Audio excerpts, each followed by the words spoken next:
Welcome everybody to Funeral Nation episode 238. That is Jeff, the funeral commander, Harbeson. I am Ryan Thogmartin, and this is the funeral profession's only weekly news web show. That's it. That's all we got. How you doing over there on your side of town? It's actually cold here this morning. It's chilly. It was in the 30s last night. I don't know what that's all about. I don't either. I had to get out there and cover up my plants. I'm like Mr. Wilson. I got to keep my stuff alive during Christmas holiday. Hey, look, speaking of this show does not exist without C&J Financial. Yeah. All of our team. In fact, last week they had a big bash where everybody came in, had Christmas parties, etc. I couldn't participate because my wife unfortunately got a little ill last week. But kudos to Jamie, the team, all of my cohorts out there that we're making sure that families can take the financial stress off of funding their loved one's funeral with C&J Financial, and Funeral Nation doesn't work without it. So That's right. Let's go ahead and roll that tape. We may be the largest insurance assignment company in the funeral profession, but that doesn't mean we've lost touch with our roots. Here in Rainbow City, Alabama, our priorities still come down to a welcoming smile and a handshake that says we keep our promises. With all the tools and technologies that assure blazing fast turnaround, what really matters is much more old school. Personal responsibility, integrity, relationships, and the pride that comes from hearing yet another client say, "You came through for us when it mattered." C&J eliminates the challenges that funeral homes have in processing insurance death claims. If cash flow is vital to your business, welcome home. All right, big news this week. Woo! Right? That's a biggie. And Ryan, I was thinking prior to this discussion, you and I back in 2016 or 15 or whenever the heck it was, we talked about mergers and acquisitions being the future. Yep. Now, your home state, what do you think about the acquisition of Schrodinger by SCI? I was surprised. That's one of the biggest family names in the business. One of the largest family-owned funeral homes in the U.S. and now part of SCI. So, knowing the family well, I'm sure this wasn't an easy decision, and it wasn't a decision that they took lightly, and had to be the right move for the legacy of their family for it to be able to happen. Yeah. And, I'm happy for them. And what's interesting, I was reading online a lot of comments, in fact, on Connecting Directors. There's all sorts of comments there. And, folks, I'm going to say this about our funeral profession. We need public companies. Okay. Yeah. We need public companies to be in our business. And if you're saying a negative, how about read or pay attention to what their results are when their earnings and process, because those folks are leading the way for everybody else to follow. And I'll leave it at that. But they're professionals, and congratulations to both. We call a marriage of Schrodinger and SCI. But well done, folks. I know those team up there as well, and I think it'll be wonderful for the future. Speaking of future, I'm excited because the next guest is the first recipient of the Hunter M. Harbeson Memorial Scholarship that's was part of the Journey to Serve program with NFDA Foundation and ICCFA Educational Foundation.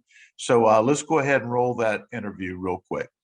It is my personal and distinct pleasure to introduce this young man, LaShawn Ashley. And before I go further, LaShawn, how about you start by sharing with us who you are and what's going on in your life right now as far as education and working, etc.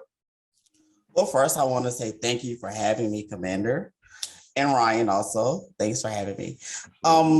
Well, I moved to Atlanta, staying with a friend, sleeping on this couch, because I got the acceptance letter from Gupton Jones, and that said we basically, like, the letter I've been waiting for was the acceptance letters from Gupton Jones. So I'm going to school full time and working full time, staying with my friends, sleeping on this couch. Because my passion was to be in mortuary school. And that's awesome. And so, you're some of us are further along in life and we've been there, but you're in this great position of where you're not only educating yourself, but you're also working. And you know that you'll look back, and I know this sounds crazy, but this is probably one of the best times in your life. Right now, you're thinking, gosh, this is difficult. But LaShawn, you're also wearing a shirt that says Army, right? Which the two of us have that connection besides some others.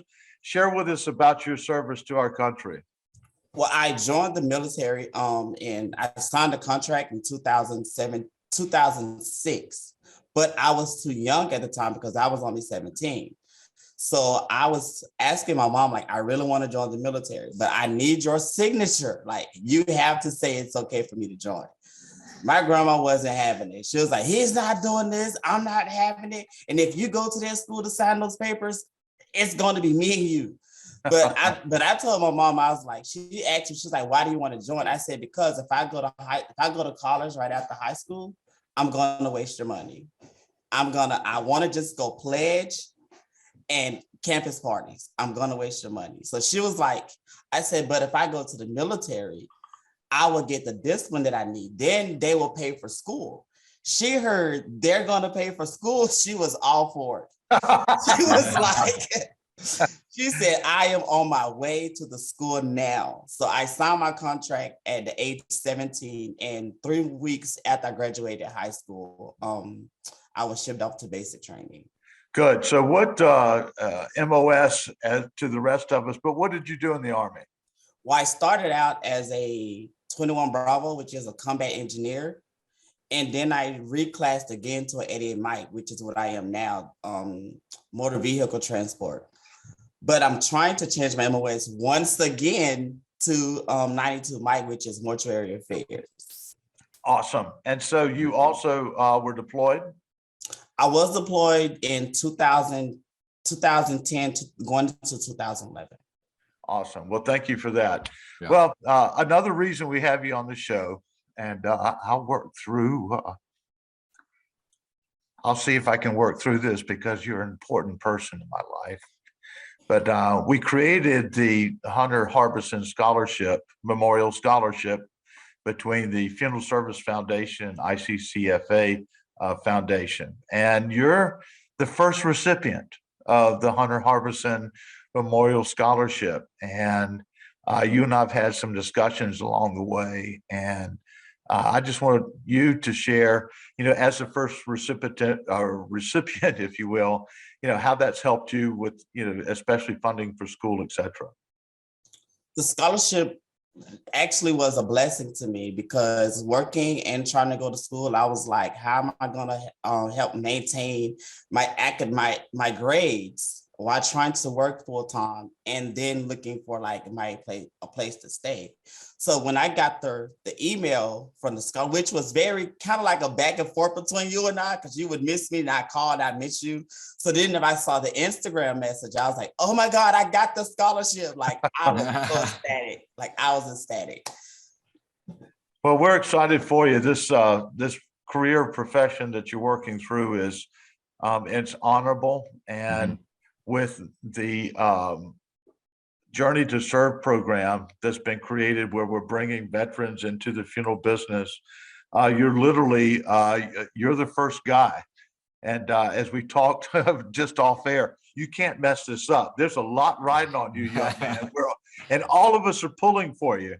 Yeah. But I just wanted to have you out here. I want folks to know who you are. And as you go through your education, we certainly want to be able to help you stay behind you and use the resources now that you have available, not only through NFDA, not only through ICCFA, but through the Funeral Nation, and now welcoming into our great big family we call the funeral business, and let you know that you're welcome. And we're excited to see young men like yourself coming into this profession. So anyway, are you working through the holidays, or what are you going through there? Well, I recently just got a new job at the funeral home because I was working for the medical examiner's office of Fulton County. But I was doing transport from like carrying decedents from crime scenes to the medical examiner's office. But now I just got a job at the funeral home doing transport there, which I get more hands-on because I'm able to like watch embalming processes and stuff like that. So probably going to be working on Christmas because I'm the new guy at the funeral home. Yeah. Well, hey, look, you've been on KP. You know the deal. That's what we do. Salute, keep your mouth shut, move out smartly, go get your job done, right? Yeah. Which funeral home are you working with, LaShawn? H.M. Patterson. Okay. Well, big shout out to them. You're going to have to make sure and have them watch it. So we've got H.M. Patterson. Thank you at H.M. Patterson for taking care of this young man, because we all want him to be successful and give him great support behind. Yes. Well, anyway, we're going to sign off here. Thank you for coming on, introducing yourself. And we wish you a Merry Christmas, Happy New Year. And we're going to stay behind you. You've got a great deal of many people that love you and excited for your future. Thanks for having me, and I'm very appreciative to being able to be awarded the scholarship to carry on your son's legacy. So I'm really appreciative of that. Well, thank you. Merry Christmas. Merry Christmas to you both. Thank you. Bye. Bye-bye.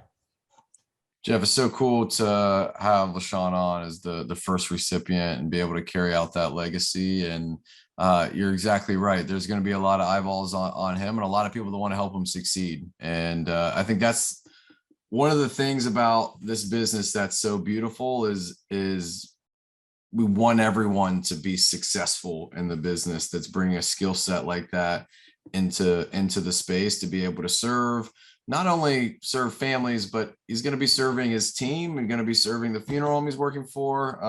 And a lot of responsibility with that. I love the thesis of this program and Journey to Serve, and love that, we can be a part of it as Funeral Nation, and then individually, my family supporting that scholarship as well. It's the future of our profession, and that's a valuable thing. No doubt. And he's a fine young man. In fact, off air, we didn't mention this, but he has straight A's in his first semester. So he's doing great. And so all eyes are on him, and we're going to support him and his endeavors. And I believe that he's going to be well sought after upon graduation there at Gupton Jones down in Georgia. And Gupton Jones, thank y'all for the work you're doing in producing our future funeral directors and leaders. Well, without further ado, you see these Christmas lights. I know you got something going on at your place. That's right. We got Christmas here, and gosh, going to be some family travel for Christmas and all the festivities next week. I hear you. Yeah. So maybe we'll make sure and get up 239 to be a Merry Christmas deal. We'll figure something else up for that. We've done it in the past. So anyway, Ryan, thank you from across town. Have a great day. Okay. And, until next time, have a great effing week.